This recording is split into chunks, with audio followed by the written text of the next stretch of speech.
berada di dalam kubangan sengketa konflik pertanahan dan menjadi korban dari praktik mafia tanah merupakan mimpi buruk bagi rakyat. Adanya tumpang tindih, penguasaan atau perampasan tanah secara ilegal dapat memicu terjadinya konflik atau sengketa pertanahan yang menimbulkan banyak sekali kerugian, seperti permasalahan hukum yang tak berkesudahan, terhambatnya pembangunan, keadilan masyarakat tercederai, hingga berkurangnya kepercayaan masyarakat terhadap negara. Karena itulah, Presiden mengamanatkan kepada Menteri ATR Kepala BPN dan Wakil Menteri ATR Wakil Kepala BPN untuk melakukan percepatan penyelesaian sengketa konflik pertanahan dan pemberantasan mafia tanah. Kolaborasi 4 pilar menjadi kunci dalam menyelesaikan persoalan pertanahan. Alhamdulillah, berkat sinergi yang baik dengan semua pihak, sengketa dan konflik pertanahan yang telah berlangsung selama puluhan tahun, satu persatu dapat kita urai. Seperti masalah suku anak dalam, SAD 113 di Provinsi Jambi yang berkonflik dengan sebuah perusahaan selama 35 tahun lamanya. Akhirnya kita dapat memberi kepastian hukum. Permasalahan tanah ex-HGU di Kabupaten Minahasa Selatan dan di Kabupaten Pemalang. Penyelesaian konflik ini masuk dalam lokasi prioritas reforma agraria dan telah diselesaikan melalui redistribusi tanah. Penyelesaian konflik pertanahan di Desa Tambak Sari, Kabupaten Pasuruan, yang juga sudah berlangsung selama hampir 100 tahun, dan sudah diserahkan sertifikatnya. Selesai semuanya. Di Makassar, kita juga telah menyelesaikan dan diserahkan sertifikat komplek hunian dosen Universitas Hasanuddin yang tidak mendapatkan kepastian hukum atas bidang tanahnya selama 40 tahun. Begitupun konflik pertanahan di kawasan Wonorejo, Kabupaten Blora, Jawa Tengah.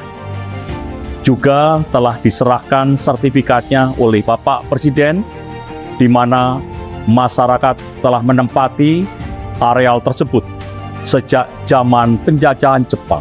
Diselesaikan dengan memberikan HGB kepada seluruh masyarakat di atas HPL.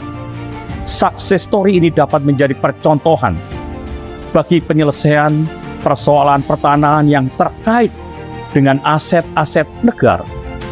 Juga termasuk penyelesaian tanah transmigrasi, seperti penyelesaian permasalahan eks-tanah transmigrasi di Kabupaten Tanah Laut, Kalimantan Selatan. Skema yang digunakan melalui fasilitas bagi masyarakat yang secara existing sudah menguasai lahan ekstransmigrasi untuk melakukan gugatan secara perdata dan disidangkan secara in absentia. Kedepan skema ini menjadi percontohan dalam penyelesaian permasalahan tanah transmigrasi lainnya yang sudah berlangsung puluhan tahun.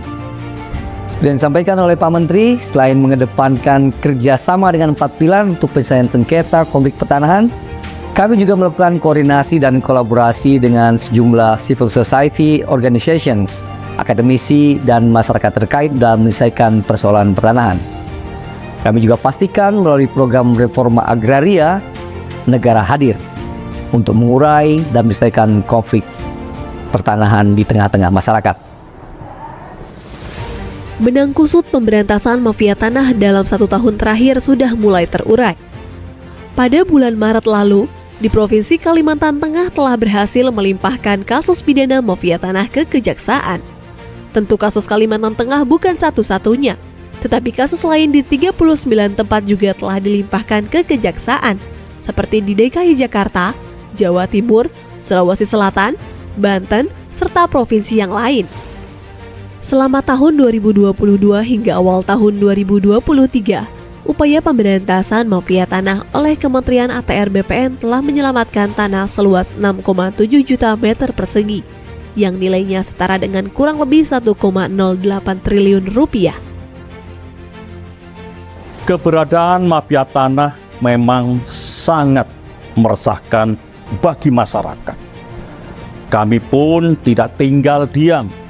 Kementerian ATR BPN terus berupaya untuk menutup ruang gerak bagi mafia tanah melalui perbaikan pelayanan pertanahan secara elektronik. Saat ini sudah ada 4 layanan elektronik di kantor-kantor pertanahan yang dapat dinikmati oleh masyarakat. Responnya pun cukup bagus karena pelayanannya jadi lebih cepat, transparan, objektif, efisien, dan profesional. Oleh karena itu, ke depan kami pastikan seluruh layanan pertanahan dilakukan secara elektronik. Dengan begitu, mafia tanah tidak bisa main-main lagi. Kalau nanti masyarakat masih menemukan ada mafia tanah, mari sama-sama kita gebuk. Keluhan, aduan, saran, kritik yang disampaikan masyarakat merupakan hal yang sangat penting dan mendukung peningkatan kinerja kementerian. Di awal menjabat, layanan pengaduan yang ada pada saat itu belum cukup responsif. Oleh karena itu, dibukalah layanan hotline pengaduan berbasis WhatsApp yang lebih mudah dijangkau oleh masyarakat.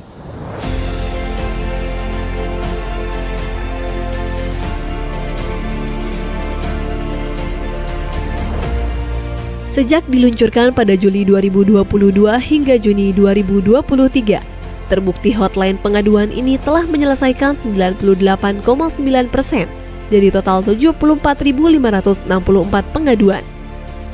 Saat ini, hotline pengaduan telah terintegrasi dengan 33 kantor wilayah BPN di seluruh Indonesia. Kedepannya, layanan ini akan terintegrasi dengan kantor pertanahan di seluruh Indonesia pada tahun 2024. Kementerian ATR BPN juga telah menerima pengaduan kasus pertanahan baik sengketa, konflik, dan perkara yang diadukan oleh berbagai elemen, baik masyarakat, kelompok masyarakat, badan hukum, instansi pemerintah, pemerintah daerah, dan BUMN, BUMD, baik terhadap objek yang berbeda maupun objek yang sama. Kami pun terus berupaya melakukan penyelesaian kasus pertanahan, mulai dari mediasi, administrasi, hingga melalui skema pengadilan untuk mendapat win-win solution antar berbagai pihak.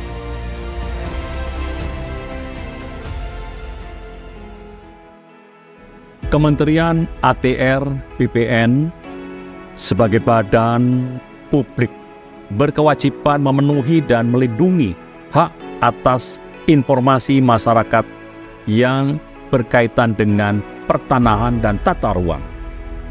Memiliki komitmen untuk memberikan informasi yang transparan, tepat, akurat, cepat, dan mudah diakses oleh masyarakat, serta sejalan dengan nilai-nilai Kementerian ATR BPN, yaitu melayani, profesional, dan terpercaya.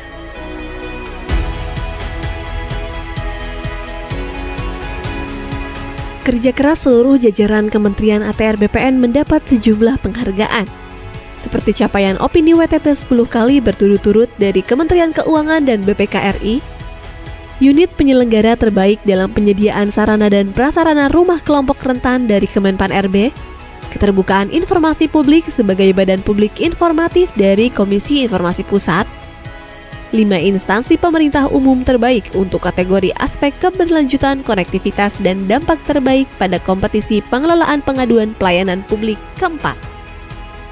Dari segi penggunaan tanda tangan elektronik, berdasarkan penilaian dari Badan Cyber dan Sandi Negara atau BSSN, Kementerian ATR BPN merupakan kementerian kedua dengan jumlah tanda tangan elektronik terbanyak tahun 2022. Tanda tangan elektronik bukan hanya memudahkan dan mendukung efisiensi, tapi juga menghadirkan kepastian hukum yang setara dengan tanda tangan basah. Upaya peningkatan kualitas pelayanan publik yang dilakukan oleh Kementerian ATR BPN juga mendapat apresiasi dari Kemenpan RB yang menyatakan bahwa sistem pemerintahan berbasis elektronik Kementerian ATR BPN berpredikat sangat baik dengan nilai 3,55. 1 tahun bekerja untuk rakyat, untuk Indonesia.